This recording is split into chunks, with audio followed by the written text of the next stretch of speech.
स्वागत है आप सभी का इस यूट्यूब चैनल पर। आज का जो हमारा टॉपिक है वो है एजुकेशनल बैकवर्ड चाइल्ड, शैक्षिक दृष्टि से पिछड़े बालक। ये जो टॉपिक है, ये जो टॉपिक हम पढ़ रहे हैं वो हमने जो एक्सेप्शनल चिल्ड्रन वाला जो टॉपिक शुरू किया था, विशिष्ट बालक, जिसके अंतर्गत हम शारीरिक रूप से जो विकलांग बालक हैं उनके बारे में हमने अध्ययन किया।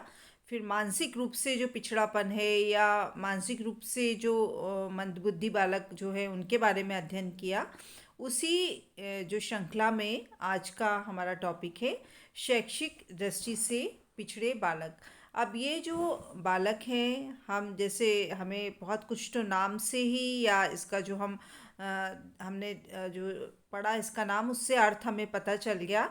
लेकिन वही बात है इसमें कि शैक्षिक दृष्टि से पिछड़े बालक मतलब ऐसे बालक जिनका शिक्षा का स्तर जो है औसत बालक से जो है वो कम है, तो वो इस श्रेणी के अंतर्गत आते हैं। जैसा कि हमें इंट्रोडक्शन में हम देख रहे हैं स्लाइड पर कि पिछड़े बालकों के अंतर्गत वे बालक आते हैं जो अपनी कक्षा के बालकों से पढ़ाई में पीछे रहते हैं तथा जो कक्षा कार्य करना भी जो है वो देरी से सीखते हैं। इनमें जो मानसिक योग्यताएं होती हैं जो कि पढ़ने लिखने के लिए आवश्यक होती है, जैसे स्मरण करने की क्षमता या तर्क करने की क्षमता जो है वो बहुत कम होती है। इस कारण जो है वो किसी भी कार्य को जो शैक्षिक कार्य है उसको वो देर से सीखते हैं। और इसी देर से करने के कारण जो है उनमें शैक्षिक रूप से जो है पिछड़ापन जो है वो आता है। तात्पर्य है कि ऐसा कोई भी बालक जो अपने सामान्य जो उसका शैक्षिक स्तर है, मान लीजिए कोई 6 क्लास का बच्चा है, तो वो यदि अपने 6 क्लास के कोर्स को नहीं कर पा रहा है या उसमें वो पिछड़ रहा है, तो वो इस श्रेणी के अंतर्गत बालक आते हैं। एक हमने जैसे बुद्धि लब्धि जो पढ़ा था कि मानसिक आयु और शारीरिक आयु को करके जो एक फॉर्मूला था, तो बुद्धि लब्धि निकाली जाती है। इसी प्रकार से जो है एजुकेशनल कोशेंट भी जो है वो निकाला जाता है या शैक्षिक लब्धि भी जो है वो निकाली जाती है। और उससे जो है वो ज्ञात होता है कि ये बच्चा जो है वो शैक्षिक रूप से पिछड़ा है और कितना जो है इसमें पिछड़ापन है। या फिर उसके बाद जो है वो कारण भी ढूंढने का प्रयास किए जाते हैं कि ऐसे क्या कारण है जिसके कारण जो है वो बालक में शैक्षिक रूप से जो है वो पिछड़ापन आ रहा है। तो एक बहुत बड़ी समस्या है ये कि बच्चे जो है वो जितना उनको शैक्षिक उन्नति दिखानी होती है अपनी क्लास में, उतनी वो अपनी उन्नति नहीं दिखा पाते हैं या उतना वो नहीं सीख पाते हैं उनके कोर्स के अनुसार। और एक पिछड़ापन जो है वो उनमें आता जाता है बालकों में। तो ये तो हुआ कि शैक्षिक दृष्टि से पिछड़े बालक हम किन्हें कहेंगे कि वे बालक जो अपने बालकों उनका जो शैक्षिक स्तर है उसके अनुरूप जो है वो कार्य नहीं कर पाते हैं या वो उतना नहीं सीख पाते हैं और इस कारण जो है उनमें पिछड़ापन आता जाता है। अब हम देखते हैं कि ऐसे बालक जो है तो इनकी क्या विशेषताएं देखी गई हैं या क्या कैरेक्टरिस्टिक्स जो है वो हमें इन बालकों की दिखाई देती हैं। तो एक है कि सीखने की गति कम होना। जैसे अभी हमने बात की कि इन बच्चों में समझने की क्षमता या स्मरण करने की योग्यता या तर्क करने की योग्यता जो है वो कम होती है, इसलिए ये इनकी लर्निंग भी जो है वो स्लो हो जाती है। धीरे धीरे जो एक सामान्य बच्चा जो सीख पाता है जितनी जल्दी, उतना जो है वो जल्दी ये नहीं सीख पाते। फिर है जो एक कैरेक्टरिस्टिक्स इनकी कि शैक्षिक उपलब्धियां कम होती हैं। डेफिनेटली हम ये तो शैक्षिक दृष्टि से पिछड़ा हुआ बालक की हम बात कर रहे हैं। तो जो एक सामान्य बच्चा उस स्तर पर जो शैक्षिक उपलब्धियां प्राप्त कर पाता है, उतना ये बालक जो है वो उपलब्धि प्राप्त करने में असमर्थ होता है। फिर एक बताई गई है विशेषता कि समाज विरोधी कार्यों की प्रवृत्ति अधिक। अब इसका जो मुख्य कारण जो है वो दिखाई देता है कि बच्चा जो है जो उसे पढ़ाई का जो समय है या उसमें जिस स्तर का उसे पढ़ना है वो उसे समझ नहीं आ रहा है, उसको वो पढ़ नहीं पा रहा है, इस कारण वो उसमें पढ़ाई में पिछड़ रहा है। और इसके कारण जो है वो अन्य जो ऐसी गतिविधियां हैं जो कई बार समाज विरोधी भी हो सकती हैं, उन गतिविधियों की ओर वो जो है प्रवृत्त हो जाता है, क्योंकि उसके पास जो शिक्षा का जो समय है उस समय में वो समझ नहीं पा रहा है, या उसका जो है इतनी अंडरस्टैंडिंग जो है वो उसमें विकसित नहीं हो पा रही है। तो इस कारण जो है वो अन्य गतिविधियों की ओर जो है वो धीरे धीरे प्रवृत्त होता जाता है। फिर नेक्स्ट है सही समय पर विद्यालय पाठ्यक्रम को पूरा नहीं कर पाना। जो उसे होमवर्क मिलता है क्लास का, या उसे कुछ याद करने के लिए दिया जाता है, तो वो जो एक सामान्य बच्चा जो है कर लेता है, लेकिन ये जो बैकवर्ड चाइल्ड होते हैं, एजुकेशनली बैकवर्ड चाइल्ड, वो जो है वो इस पाठ्यक्रम में जो है वो धीरे धीरे पिछड़ते जाते हैं। नेक्स्ट है कुसमायोजित व्यवहार करना। कुसमायोजित से तात्पर्य है कि ऐसे बालक जिनका समाज में समायोजन जो है वो नहीं हो पाता है, या अच्छी प्रकार से नहीं हो पाता। तो इसका भी एक कारण जो है वो दिखाई देता है कि जब औसत दर्जे की भी इनकी उपलब्धि नहीं रहती, या निम्न स्तर की उपलब्धि इनकी होती जाती है, तो इन्हें दूसरे बालकों के साथ या क्लास के जो अन्य बालक हैं उनके साथ जो है वो समायोजन स्थापित करने में जो है वो धीरे धीरे परेशानी जो है वो होती है। फिर जो एक हमें दिखाई देती है इनकी कि सामान्य जो शिक्षण विधियों द्वारा पाठ्यक्रम को पूरा नहीं कर पाना।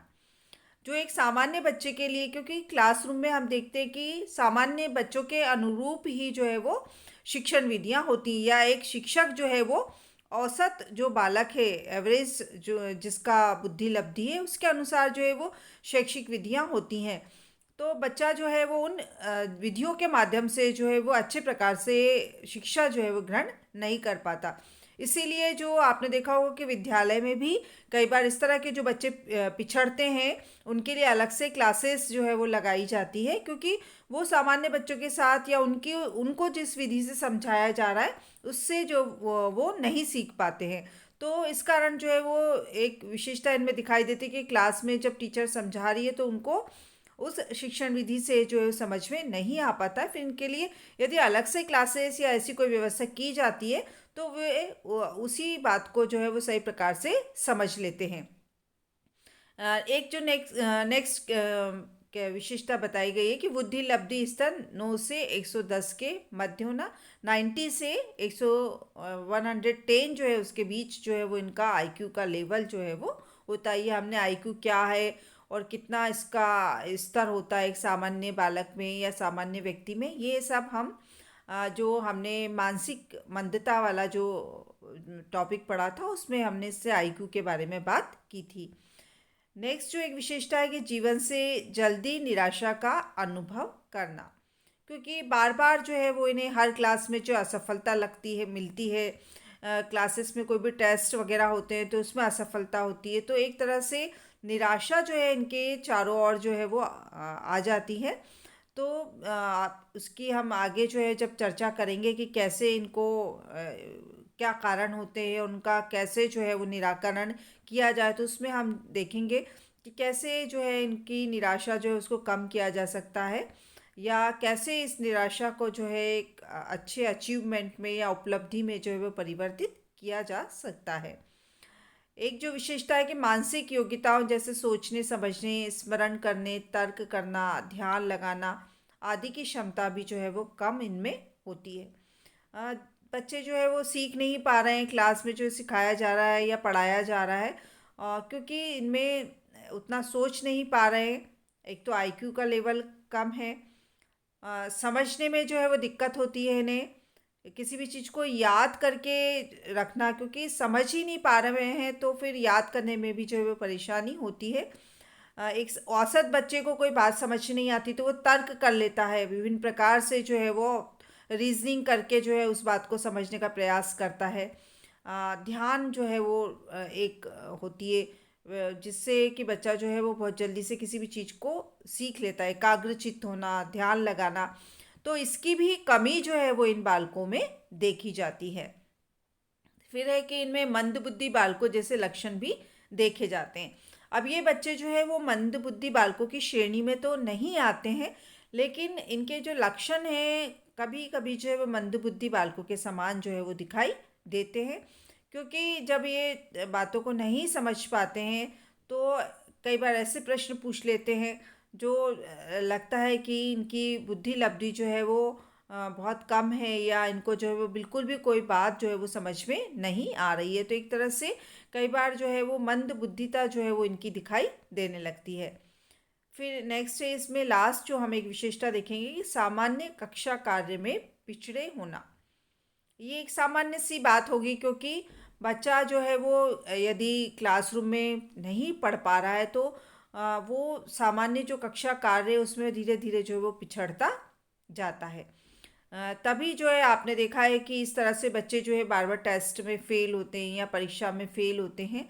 तो विद्यालय जो है उनके लिए स्कूल टाइम के अतिरिक्त जो है इस प्रकार की कक्षाओं की व्यवस्था उनके लिए की जाती है, जिससे वो जो सामान्य तौर पर जो है वो सामान्य बच्चों के साथ यदि नहीं समझ पा रहे हैं तो अलग से जो है जब क्लासेस होती है तो क्या होता है कि ऐसे बच्चे जो है सारे इसी तरह के बालक हैं, तो उनमें एक तरह से आत्मविश्वास भी जो है वो थोड़ा उतना आ जाता है कि सभी उसके समान बच्चे हैं। क्योंकि तीव्र बुद्धि वाले बच्चों के साथ जो है इनको बिठाया जाता है तो ये वैसे ही डर के मारे या निराशा के मारे जो है वो प्रश्न नहीं पूछ पाते हैं, और धीरे धीरे जो है वो और पिछड़ते जाते हैं। जबकि इनके स्तर के ही बालकों के साथ इनको पढ़ाया जाता है या इनकी क्लासेस जो है वो लगाई जाती हैं, तो ये बच्चे जो है वो प्रश्न भी पूछ लेते हैं, तर्क भी कर लेते हैं उनके स्तर का, और उसके माध्यम से धीरे धीरे ये कोर्स को समझने का प्रयास जो है वो करते हैं। तो ये जो है हमने देखा है सामान्य विशेषताएं। तो शैक्षिक पिछड़ापन जो है वो हम बात करें कि मानसिक मंदता तो नहीं है, लेकिन बच्चे जो है वो किसी भी कारण जो है उसके कारण हम आगे चर्चा करेंगे अपने अगले लेक्चर में कि किसी भी कारण जो है वो ये शैक्षिक पिछड़ापन जो है उनमें आ सकता है बालकों में। तो पेरेंट्स का भी उत्तरदायित्व है और जो टीचर्स हैं उनका भी उत्तरदायित्व है कि ऐसे जो बच्चे हैं उनको आइडेंटिफिकेशन हो, फिर उनके कारण कारण को पहचाना जाए कि किस कारण से जो है उनमें शैक्षिक रूप से पिछड़ापन आ रहा है, कोई रुचि की कमी है, कोई स्वास्थ्य की प्रॉब्लम है। वो जो हम कारण में चर्चा करेंगे तो उनको जो है वो दूर करने का प्रयास किया जाए, और उनके जो शैक्षिक स्तर है उसको उन्नत करने का प्रयास जो है वो किया जाए। तो आज के लेक्चर में हमने देखा कि शैक्षिक दृष्टि से पिछड़े बालक जो है वो क्या होते हैं, और इनकी सामान्य तौर पर यदि हम देखें तो क्या विशेषताएं जो है वो हमें दिखाई देती हैं। इसका आगे का जो टॉपिक है कि इसके कारण क्या होते हैं, और इन कारणों को समझकर जो है वो क्या उपाय जो है इन बालकों के लिए किए जा सकते हैं, वो हम नेक्स्ट अपने लेक्चर में चर्चा करेंगे। आज के लिए इतना ही। धन्यवाद।